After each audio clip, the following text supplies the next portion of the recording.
ये अपना पश्चिमी मरुस्थल है, ये अरावली है, ये पूर्वी मैदान है, ये दक्षिण पूर्वी पठारी प्रदेश है। अब राजस्थान का एक जिला यहाँ पे जो पश्चिमी मरुस्थल अपन देख रहे हैं, इसकी विशेषताएं अपने चल रही है, इसकी विशेषताएं अपने कंटिन्यू बैक टू बैक चल रही है। तो यहाँ पे राजस्थान का एक जिला है, यहाँ पे राजस्थान का जिला है जैसलमेर। कौन सा जिला है? जैसलमेर।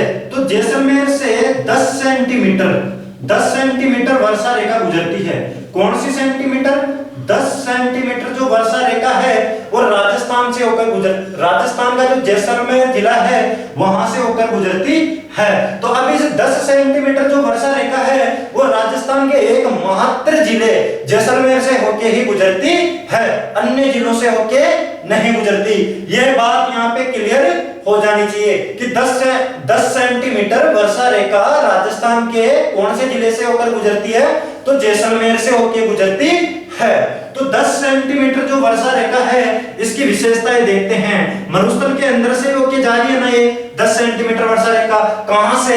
जैसलमेर से। तो इसको जानना जरूरी हो जाता है। और पढ़ भी क्या रहे हैं अपन? पश्चिमी मरुस्थल भौतिक विभाग। राजस्थान को 4 भौतिक विभागों में बांटा गया है, काफी बार बता चुका हूं। तो अपन पहला जो है वो पश्चिमी मरुस्थल पढ़ रहे हैं, वो भी इसके अंदर इसकी विशेषताएं जान रहे हैं। इसका विस्तार देख लिया, लंबाई देख ली, चौड़ाई देख ली, भौतिक विभाग देख लिए, पश्चिमी मरुस्थल की विशेषताएं देख ली, पश्चिमी मरुस्थल को रुक्ष प्रदेश किसने कहा वो सब कुछ जाना। फिर उसके बाद में अपन अब जान रहे हैं 10 सेंटीमीटर वर्षा रेखा के बारे में। 10 सेंटीमीटर वर्षा रेखा के बारे में जो राजस्थान के जैसलमेर जिले से होकर गुजरती है। 10 सेंटीमीटर वर्षा रेखा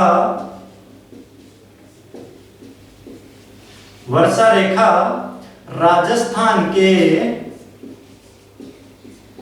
जैसलमेर जिले से होकर गुजरती है। Important fact. फिर दूसरा फैक्ट जो है 10 सेंटीमीटर वर्षा रेखा, 10 सेंटीमीटर वर्षा रेखा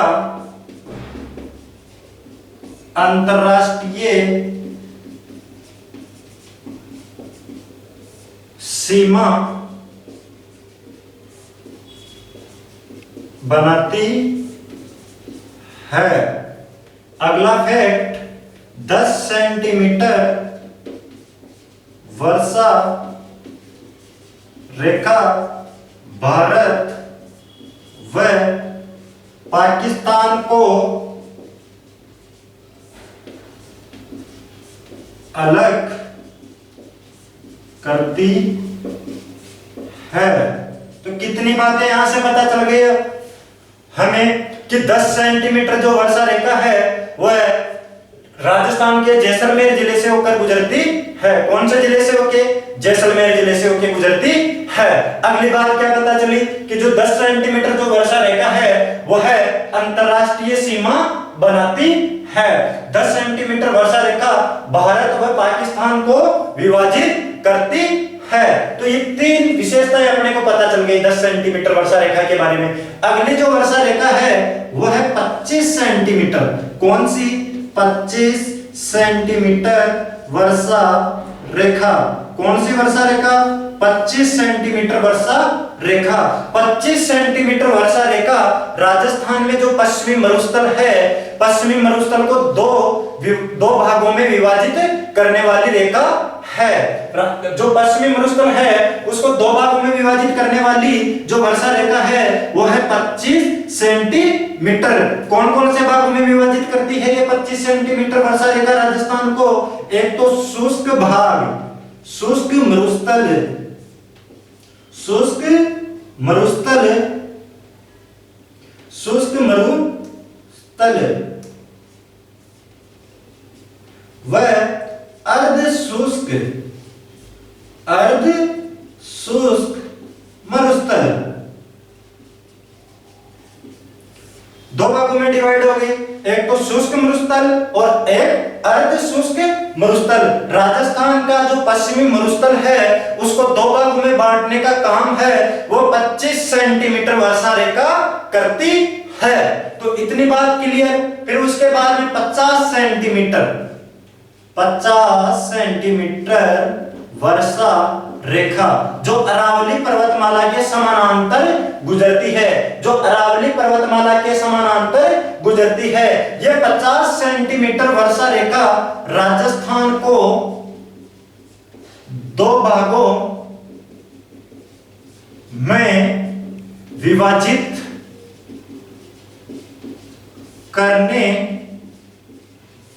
वाली वर्षा रेखा है।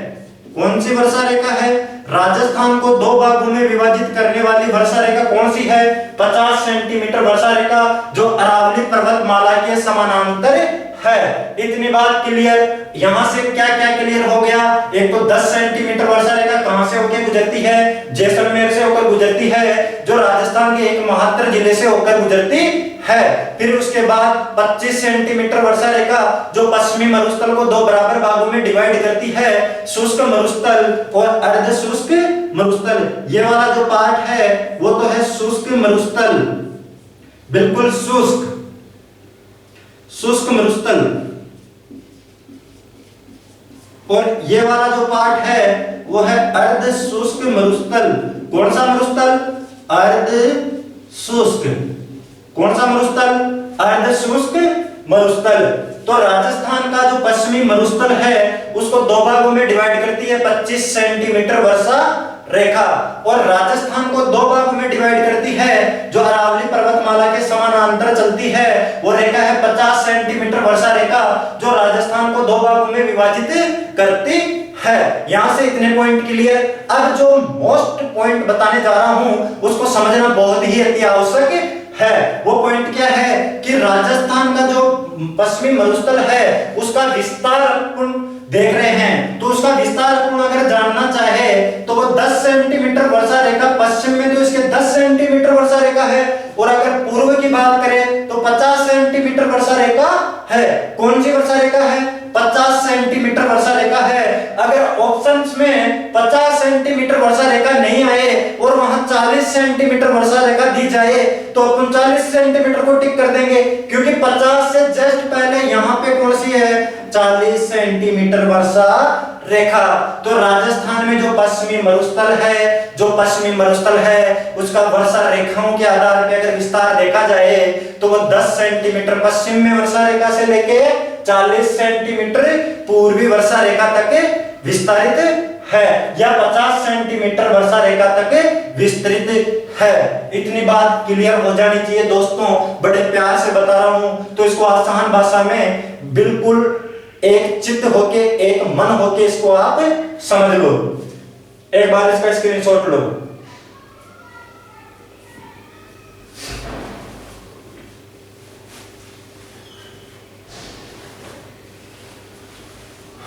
ये सारी अपन विशेषताएं देख रहे हैं, ये विशेषताएं देख रहे हैं, कंटिन्यू चली आ रही है कि ईश्वर प्रकाश ने इसको रुष्क प्रदेश कहा, मरुस्थल को क्यों कहा? क्योंकि मरुस्थल में जैव विविधता सबसे ज्यादा थार के मरुस्थल में पाई जाती है, और जैव विविधता के चलते इसको क्या कहा? रुष्क प्रदेश कहा। तो ये विशेषताएं हैं 10 सेंटीमीटर वर्षा रेखा, 25 सेंटीमीटर वर्षा रेखा, 50 सेंटीमीटर वर्षा रेखा।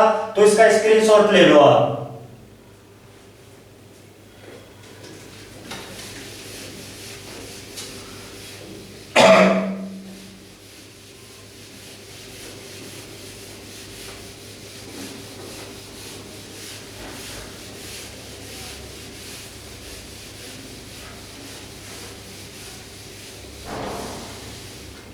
अब जो राजस्थान में जो मरुस्थल है उसको अध्ययन की दृष्टि से 3 भागों में बांट के डिवाइड करके क्या करते हैं? पढ़ते हैं।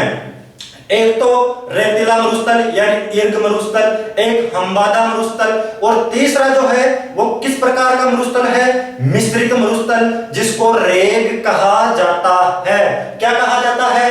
रेग। तो राजस्थान में जो मरुस्थल है, राजस्थान के मरुस्थल पश्चिमी थार का मरुस्थल या मरुस्थल के प्रकार, मरुस्थल के प्रकार, मरुस्थल के प्रकार। अब मरुस्थल के 3 प्रकार है। कौन कौन से हैं? मरुस्थल के 3 प्रकार है। कौन कौन से हैं? तो पहला हम्बादा मरुस्थल, हम्बादा मरुस्थल।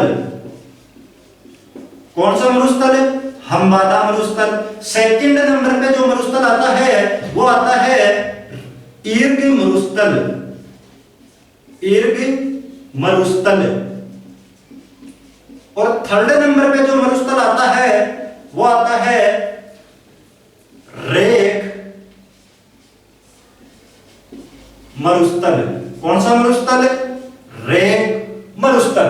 अब इनके उपनाम है वो देख लेते हैं एक बार कि इनको किस किस नाम से, अन्य नामों से जाना जाता है। हम्बादा मरुस्थल को तो कहा जाता है पथरीला मरुस्थल, पथरीला मरुस्थल, या लगा लो यहां पे पथरीला मरुस्थल। इर्ग मरुस्थल जो है पूर्णतः रेतीला मरुस्थल, पूर्णतः रेतीला मरुस्थल, पूर्णतः रेतीला मरुस्थल। जो रेग मरुस्थल है उसको कहा जाता है मिश्रित मरुस्थल, मिश्रित मरुस्थल। अब ये कहां कहां पाया जाता है? पश्चिमी मरुस्थल है जो 12 जिलों में फैला हुआ है और उन्हीं 12 जिलों में ये मरुस्थल पाए जाते हैं। अब 12 में से सबसे ज्यादा कहां पे पाया जाता है? हम्बादा जो मरुस्थल है वो जोधपुर, जैसलमेर, जैसलमेर, जोधपुर वह बाड़मेर में विस्तृत है, वह बाड़मेर में इनका विस्तार सर्वाधिक, सर्वाधिक विस्तार देख रहे हैं, ओनली सर्वाधिक विस्तार। जैसलमेर, जोधपुर व बाड़मेर। इर्ग रेतीला मरुस्थल का जो सर्वाधिक विस्तार है वो जैसलमेर जिले में है। कौन से जिले में है? जैसलमेर में। रेग मिश्रित मरुस्थल का जो सर्वाधिक विस्तार है वो भी जैसलमेर जिले में है। कौन से जिले में है? जैसलमेर जिले में है। इतनी बात क्लियर बाय क्लियर, इतनी बात तो क्लियर। ये इसी का उपनाम है इर्ग का पूर्णतः रेतीला मरुस्थल। अब यहां से आपको समस्या आ रही होगी कि सर रेग क्या होता है, मिश्रित क्या होता है, रेतीला क्या होता है, हम्बादा क्या होता है? तो इसको एक डायग्राम के माध्यम से समझने की कोशिश करते हैं। तो यह है अपना पोखरण। ये क्या है? पोखरण। यहां पे दिख रहा होगा आपको पोखरण। ये पोखरण है, ये फलोदी है, ये बाड़मेर है, ये बाड़मेर है।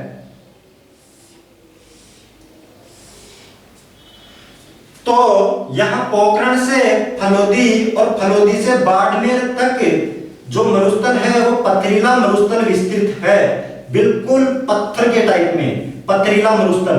कौन सा मरुस्थल? पथरीला मरुस्थल। किस टाइप का मरुस्थल? पथरीले टाइप का मरुस्थल। ये बात तो क्लियर हो गई भाई, पत्थर ज्यादा है, ऐसा ही कुछ समझ रहे होंगे आप। ठीक है, पोखरण, ये फलोदी और ये बाड़मेर।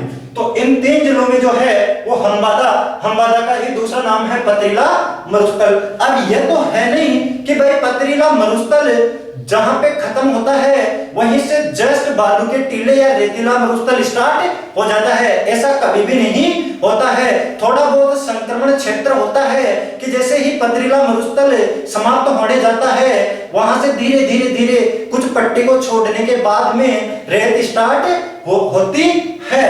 तो ये जो पथरीला मरुस्थल है यहाँ पे पत्थर प्लस रेत, यहाँ पे पत्थर प्लस में रेत दोनों प्रकार का मरुस्थल होता है। पथरीला भी होता है और रेतीला भी होता है, पथरीला भी होता है और रेतीला भी होता है। किस प्रकार का? पथरीला व रेतीला प्रकार का। किस प्रकार का? पथरीला व रेतीला टाइप का। पथरीला व रेतीला टाइप का मैंने मिक्स कर दिया है, देखो दोस्तों, मिक्स कर दिया ना, मैंने मिक्स कर दिया। तो ऐसा संक्रमण क्षेत्र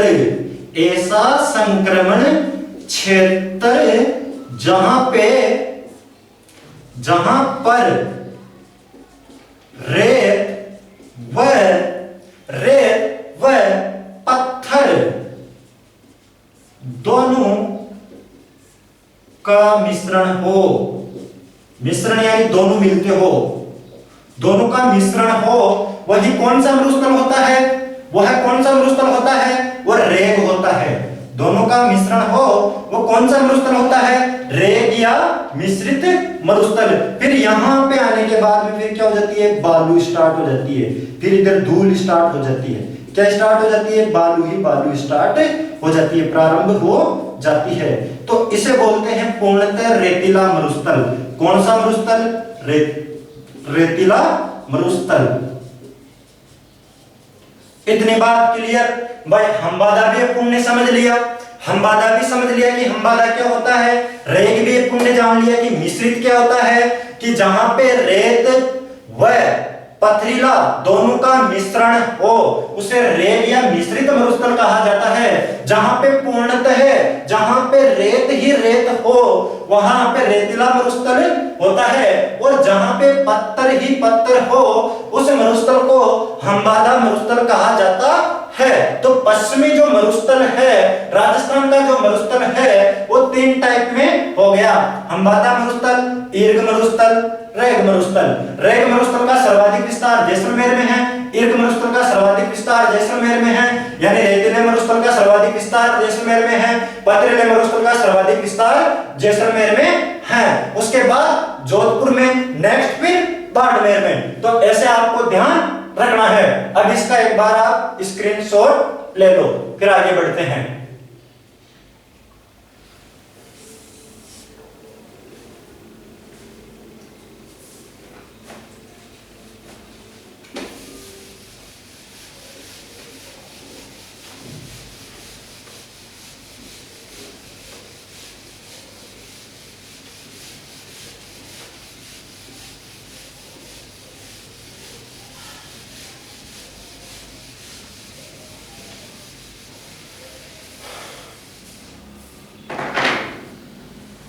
रेतीला मरुस्थल,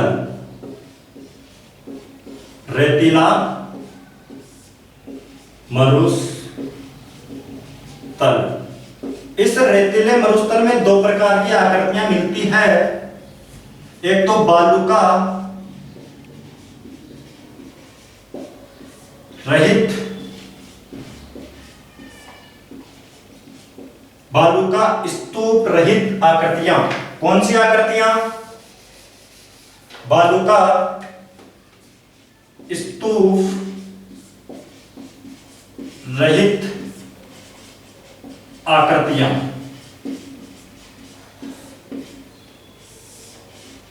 एक होती है बालू का स्तूप युक्त आकृतियां। कौन सी? बालू का स्तूप युक्त आकृतियां।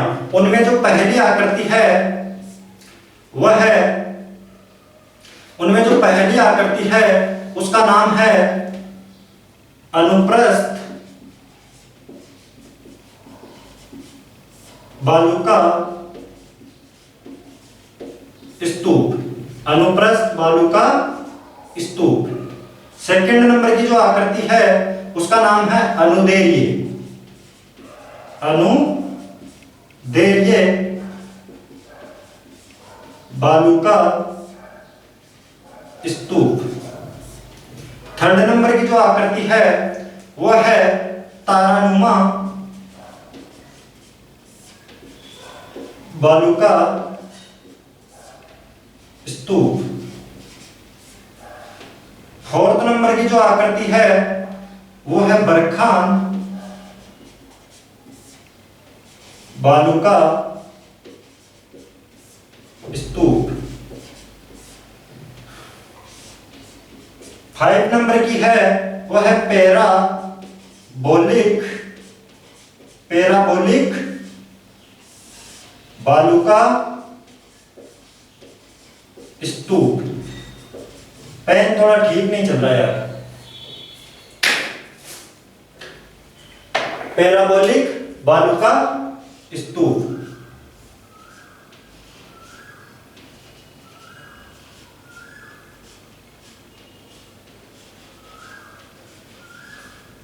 पैराबोलिक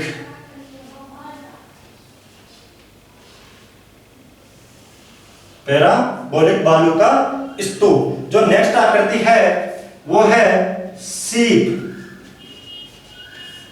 और जो लास्ट एंड फाइनल बनती है वो बनती है अपनी सब्र काफीज बालू का स्तूप। अब जो पहली जो बालू का स्तूप पढ़ने जा रहे हैं वो है अनुप्रस्थ प्रकार का बालू का स्तूप। कि अनुप्रस्थ प्रकार के जो बालू का स्तूप होते हैं वो किस प्रकार के होते हैं। तो यहां से बालू का स्तूप रहित आकृतियों से तो अपना कोई लेना देना नहीं है, इसको हटा देते हैं।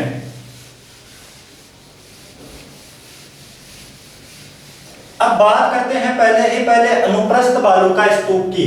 किसकी बात करते हैं? अनुप्रस्थ बालू का स्तूप की। अनुप्रस्थ जो बालू का स्तूप होते हैं पवनों की दिशा के लंबवत बनने वाले बालू का स्तूप क्या होते हैं? अनुप्रस्थ बालू का स्तूप। अब कैसे? अब यह है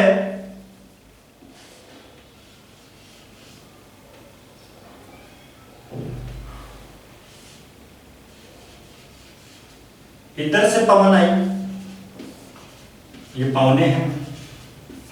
पवनों की दिशा के लंबवत बन रहे हैं कि नहीं बन रहे हैं? पवनों की दिशा के लंबवत बन रहे हैं कि नहीं बन रहे हैं? इन बालू का स्तूपों को पवने काटती हुई जाएगी कि नहीं जाएगी? लंबवत काटती हुई जाएगी। ये लंबवत है कि नहीं है? ये लंबवत है ना। तो इसीलिए इनको अनुप्रस्थ बालू का स्तूप कहा जाता है। इस प्रकार के जो बालू का स्तूप होते हैं उनको अनुप्रस्थ बालू का स्तूप कहा जाता है। अगले प्रकार के जो बालू का स्तूप है वो है अनुदैर्घ्य बालू का स्तूप। कौन से? अनुदैर्घ्य बालू का स्तूप। कौन से हैं? अनुदैर्घ्य बालू का स्तूप। पवनों की दिशा के समानांतर बनने वाले बालू का स्तूप अनुदैर्घ्य बालू का स्तूप होते हैं। कौन से बालू का स्तूप होते हैं? अनुदैर्घ्य बालू का स्तूप। अब ये किस टाइप के होते हैं? यह है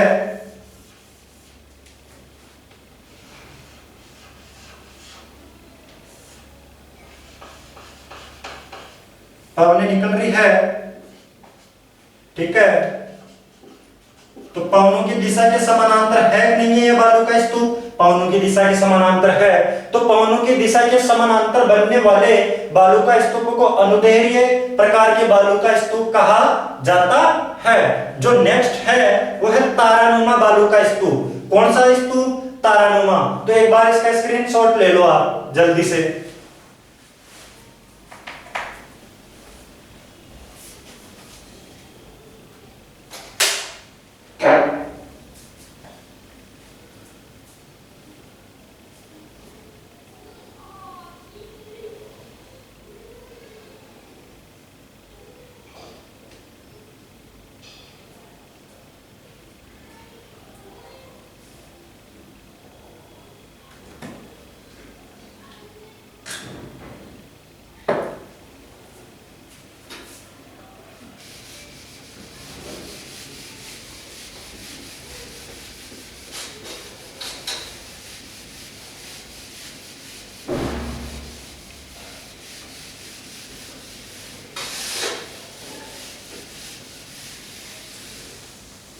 जो थर्ड नंबर का जो बालू का स्तूप है वो कौन सा है? अपना तारानुमा बालू का स्तूप।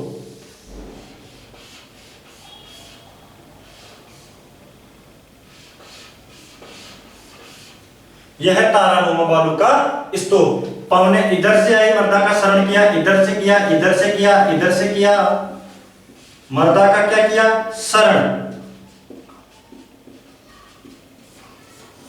बीच में क्या है, पत्थर टाइप का है। तो तारानुमा जो बालू का स्तूप है, उनकी जो आकृति होती है इस प्रकार की होती है दोस्तों। किस प्रकार की होती है, इस प्रकार की। और ये जो तारानुमा आकृति वाले जो स्तूप है वो जैसलमेर में सर्वाधिक मिलते हैं। कहां पे मिलते हैं, जैसलमेर में सर्वाधिक मिलते हैं। आपसे डायरेक्ट एग्जाम में क्वेश्चन यही पुटअप होता है, इसके सिवाय आपसे कुछ नहीं पूछा जाता है कि जो तारानुमा बालू का स्तूप है वो राजस्थान में सर्वाधिक कहां पर मिलते हैं। तो वो मिलते हैं जैसलमेर में। कहां पे मिलते हैं, जैसलमेर में। यहां से कंप्लीट। फिर आता है बरखान। कौन सा आता है, बरखान। तो बरखान को देखते हैं एक बार। यह है बरखान। ये क्या है, बरखान।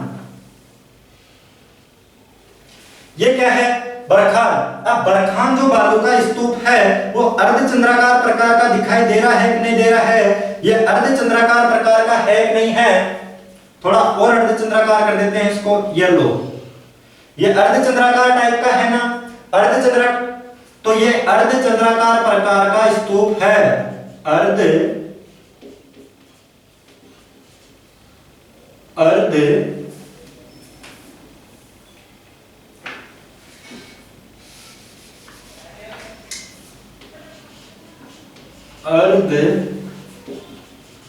चंद्राकार प्रकार का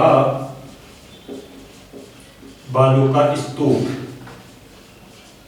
कौन सा स्तूप है ये, अर्धचंद्राकार प्रकार का बालू का स्तूप। अब यहाँ पे ये पवने इसको क्या करेगी, शरण करेगी।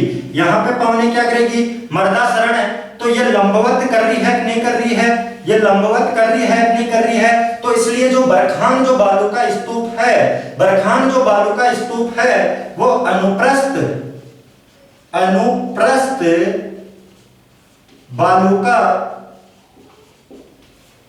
स्तूपों का अनुसरण करता है। इतनी बात कंप्लीट हो जानी चाहिए दोस्तों, हो गई होगी। इसके बाद में जो बरखान जो बालू का स्तूप है सर्वाधिक नुकसानदायी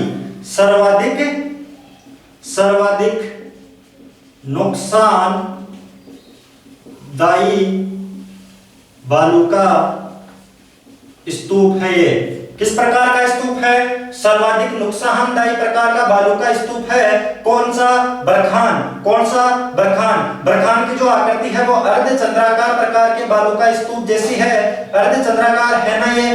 फिर ये अनुप्रस्थ है क्योंकि ये लंबवत क्या करता है, मर्दा का शरण स्तूपों का अनुसरण करता है। इस प्रकार ये अनुप्रस्थ बालू का स्तूपों का क्या करता है, अनुसरण करता है। यह सर्वाधिक नुकसानदायी बालू का स्तूप है। और ये जो बालू का स्तूप है ये शेखावटी में सर्वाधिक मिलते हैं। कहां पे, शेखावटी में। इनका जो विस्तार है वो शेखावटी में सबसे ज्यादा है। इनका जो विस्तार है वो शेखावटी में सबसे ज्यादा है। और शेखावटी के भी कौन से जिले में, चूरू जिले में। कौन से जिले में, चूरू जिले में बरखान बालू का स्तूपों का सर्वाधिक विस्तार है। और बरखान जो बालू का स्तूप है वो सबसे ज्यादा नुकसानदायी बालू का स्तूप है। इतना क्लियर, स्क्रीनशॉट लो।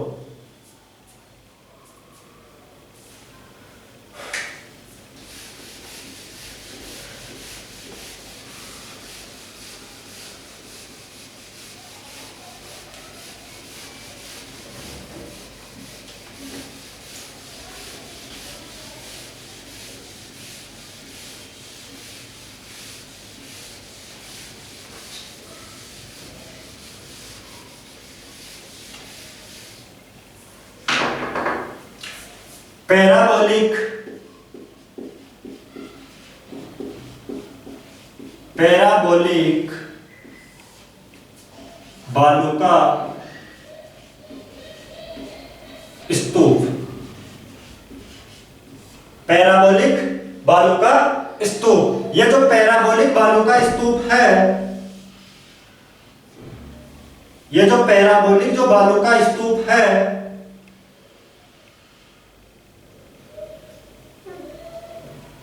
ये इस टाइप का है पैराबोलिक में और उसमें बरखान में। आप सोच रहे होंगे कि क्या डिफरेंस है, तो ये दोस्तों इस प्रकार का होता है। उसमें पावने इधर से आ रही थी, इसमें पावने इधर से आएगी। तो जो ये आकृति है ये महिलाओं के किलफ के समान दिखाई देने वाली आकृति है। किस टाइप की आकृति है ये? पैराबोलिक बालू का स्तूप जो है ये महिलाओं के किलब के समान दिखाई देने वाली आकृति है। पैराबोलिक बालू का स्तूपों का जो सर्वाधिक विस्तार है, सर्वाधिक विस्तार कौन से जिले में है? जैसलमेर में है। कौन से जिले में है? जैसलमेर में है। डायरेक्ट क्वेश्चन आता है।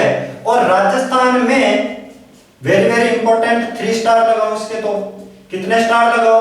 3 स्टार।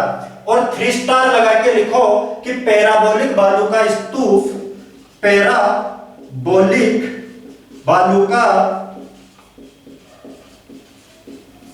स्तूप राजस्थान में मिलने वाले सबसे, राजस्थान में मिलने वाले सर्वाधिक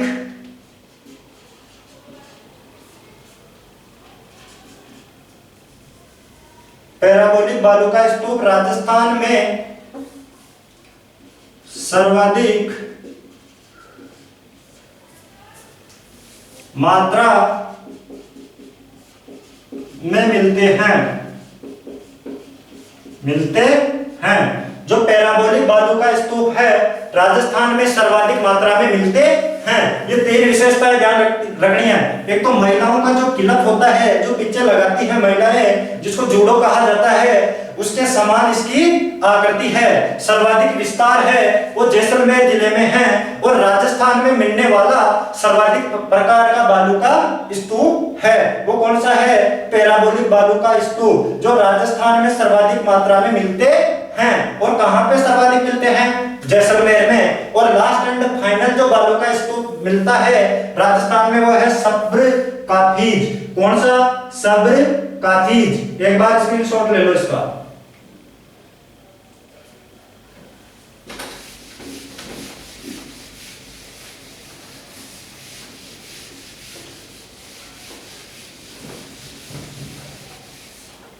सब्र काफीज बालू का स्तूप यह है। इसकी जो पहली विशेषता है वो ध्यान रखनी है। यह राजस्थान में मिलने वाला सबसे छोटा बालू का स्तूप है। यह राजस्थान में मिलने वाला सबसे छोटा बालू का स्तूप है। इसका जो निर्माण है वो कैसे होता है? राजस्थान में छोटी छोटी झाड़ियां पाई जाती है। राजस्थान में क्या पाई जाती है? छोटी छोटी झाड़ियां। और एयर आती है, पवने आती है, तीव्र मात्रा में वेग करती हुई, पवने तेज गति से चलती हुई आती है और इन झाड़ियों से टकराती है और टकराने के बाद में नीचे गिर जाती है मृदा। और इस प्रकार क्या होता है? सब्र काफीज बालू का स्तूपों का निर्माण। सब्र काफीज बालू का स्तूपों का निर्माण होता है। और ये भी राजस्थान में जैसलमेर में सबसे ज्यादा देखने को मिलते हैं। कहां पे? जैसलमेर में। कहां पे? जैसलमेर में। अब जो लास्ट एंड फाइनल जो बात बची है वो बची है कि राजस्थान का जो पश्चिमी मरुस्थल है उसकी अन्य महत्वपूर्ण विशेषताएं। कौन सी विशेषताएं? अन्य महत्वपूर्ण विशेषताएं। बालू का स्तूप यहां से कंप्लीट हो जाते हैं सारे। किस किस टाइप के बालू का स्तूप मिलते हैं राजस्थान में? एक बात और क्लियर कर देता हूं दोस्तों, जो सर्वाधिक जो बालू का जो सर्वाधिक प्रकार के जो बालू का स्तूप है वो जोधपुर में मिलते हैं। सर्वाधिक टाइप के, अलग अलग टाइप के जो बालू का स्तूप है वो जोधपुर में मिलते हैं। सर्वाधिक नुकसानदायी जो बालू का स्तूप है वो बरखान है, और सर्वाधिक मात्रा में मिलने वाले बालू का स्तूप वो राजस्थान में पैराबोलिक है। कौन से बालू का स्तूप है? पैराबोलिक। इतनी बात कंप्लीट। अब आगे चलते हैं कुछ अन्य महत्वपूर्ण विशेषताएं, अन्य महत्वपूर्ण बिंदु, अन्य महत्वपूर्ण बिंदु। ये चैप्टर थोड़ा बड़ा हो गया है, मानता हूं इस बात को। अन्य महत्वपूर्ण बिंदु, ये राजस्थान है। ये क्या है? राजस्थान। यहां पे क्या है? मोहनगढ़। और यहां पे क्या है? पोखरण। मोहनगढ़ और पोखरण के बीच में 60 किलोमीटर लंबी चौड़ी एक पट्टी है जिसे कहते हैं जलपट्टी। कौन सी पट्टी? जलपट्टी। तो यहां से एक बिंदु निकल के आता है जलपट्टी। यहां पे लाटी सरीज क्षेत्र है। लाटी सरीज क्षेत्र, जहां घास के मैदान पाए जाते हैं। घास के मैदान। इन घास के मैदानों को सेवण घास के मैदान कहा जाता है, जो रेगिस्तान में मिलने वाली प्रमुख घास है। कौन सी घास? सेवण घास। सेवण घास का अगर वैज्ञानिक नाम अगर आप याद रखना चाहो तो वह है सिडिकुस यूरियस। सिडिकुस यूरियस। क्या है? सिडिकुस यूरियस। लाटी सरीज क्षेत्र में जहां घास के मैदान मिलते हैं, और इन घास के मैदानों को क्या कहा जाता है? इन घास के मैदानों को कहा जाता है सेवण घास के मैदान। और ये सेवण घास के मैदान जैसलमेर में सर्वाधिक मिलते हैं। कहां पे मिलते हैं? जैसलमेर में। कहां पे? जैसलमेर में। आगे अगर बात करें दोस्तों, पोखरण से लेके मोहनगढ़ तक 60 किलोमीटर जो चौड़ी लंबी पट्टी है, चौड़ी जो जलपट्टी है, यहाँ पे छोटे छोटे नलकूप पाए जाते हैं, जिन्हें क्या कहा जाता है? चांदन के नलकूप। जिन्हें क्या कहा जाता है? चांदन के नलकूप। जो दूसरी विशेषता है अपनी, वो हो जाती है चांदन के नलकूप। और चांदन के नलकूप को थार का गढ़ा कहा जाता है। क्या कहा जाता है? थार का गढ़ा। तो आपसे डायरेक्ट एग्जाम में क्वेश्चन पूछा जाता है कि थार के गढ़े के नाम से किसको जाना जाता है? चांदन नलकूप जैसलमेर को। किसको? चांदन नलकूप जैसलमेर को। चांदन नलकूप कहां पे सर्वाधिक मिलते हैं? जैसलमेर में। चांदन नलकूप को किस नाम से जाना जाता है? थार के गढ़े के नाम से जाना जाता है। आगे चल के एक पार्क आता है आकुल वुड, आकल would fossils park. Very very important park. वर्तमान में ये राष्ट्रीय मरुद्यान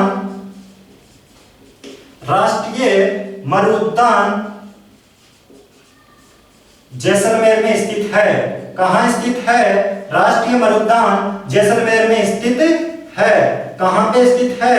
राष्ट्रीय मरुद्यान जैसलमेर में स्थित है। आकल एक गांव है, वुड का मतलब लकड़ी है, फॉसिल्स का मतलब जीवाश्म है, पार्क का मतलब उद्यान है, जो राष्ट्रीय मरुद्यान जैसलमेर के अंदर स्थित है।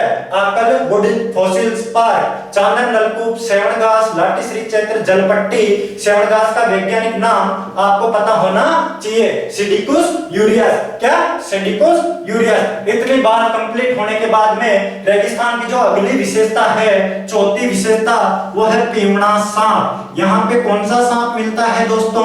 पीवड़ा सांप। कौन सा सांप मिलता है?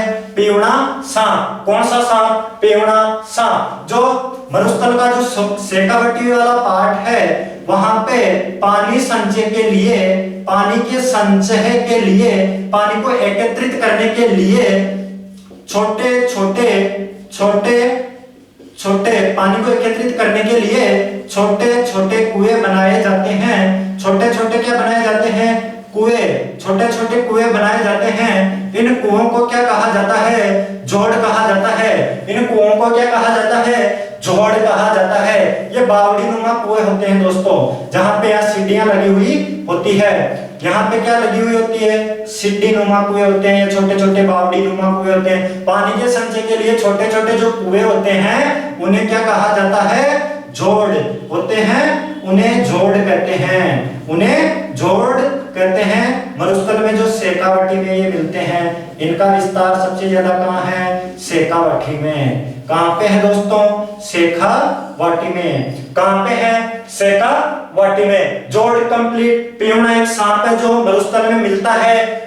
चांदन नलकूप अपन ने देख लिया, लाठी श्री क्षेत्र देखा, आकलवुड फॉसिल्स पार्क देखा, जोड़ अपन ने देखा। अब लास्ट जो विशेषता बचती है वो है कुबड़ पट्टी। कौन सी पट्टी? कुबड़ पट्टी। दोस्तों यहाँ पे थोड़ा मिटाना चाहता हूं।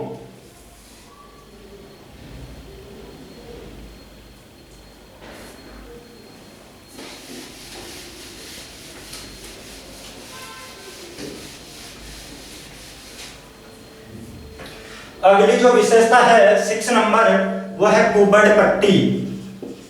कुबड़ पट्टी। ये कुबड़ पट्टी क्या होती है? सॉरी दोस्तों, ये कुबड़ पट्टी क्या होती है? अजमेर व नागौर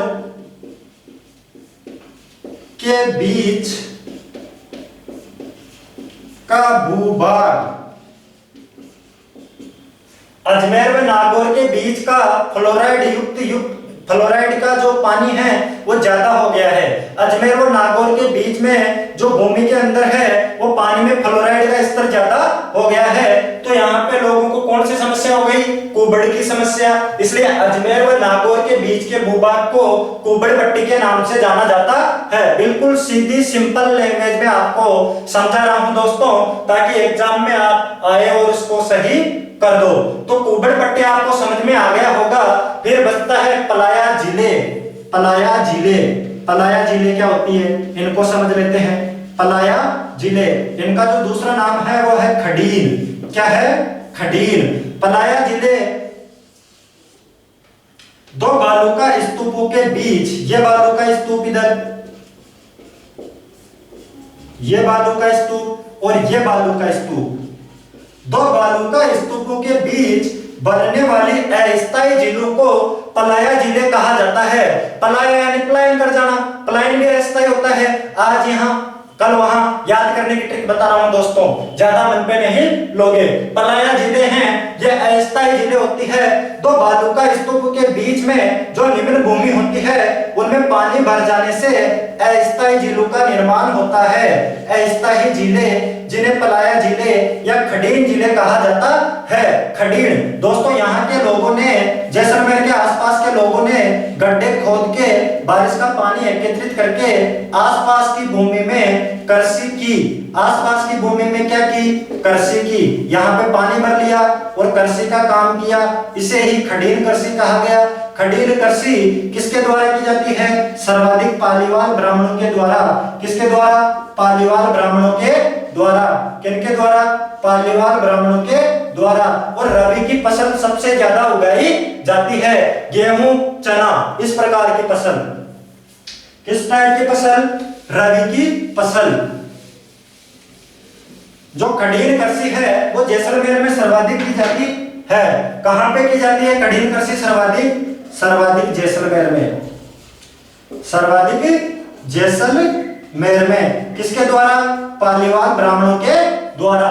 यहां से दोस्तों रेगिस्तान के जो अन्य महत्वपूर्ण बिंदु थे वो भी अपन ने देखे। लास्ट एंड फाइनल जो बिंदु बचता है वो बचता है रेगिस्तान का मार्च। रेगिस्तान का मार्च क्या होता है दोस्तों? आपने सुना होगा, सेना के जवान जब लेफ्ट राइट करते हुए आगे की ओर बढ़ते हैं तो वो भी आगे बढ़ रहे हैं ना, तो रेगिस्तान का भी मार्च हो रहा है। रेगिस्तान में आगे की ओर प्रवाहित हो रहा है, यानी प्रवाह कर रहा है, आगे की ओर बढ़ रहा है। तो रेगिस्तान का आगे की ओर बढ़ना ही क्या कहलाता है? रेगिस्तान का मार्च कहलाता है। और जो राजस्थान में जो पश्चिमी मरुस्थल है वो दक्षिण पश्चिम से उत्तर पूर्व यानी हरियाणा की तरफ मूव कर रहा है। इसीलिए यहाँ पे अपन जानते हैं कि रेगिस्तान का मार्च। इसलिए अपन क्या जानते हैं यहाँ पे? रेगिस्तान का मार्च।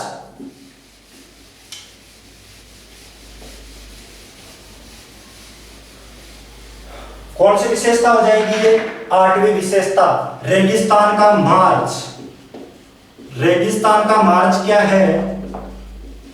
मरुस्थल का आगे की ओर बढ़ना। मरुस्थल का आगे की ओर बढ़ना,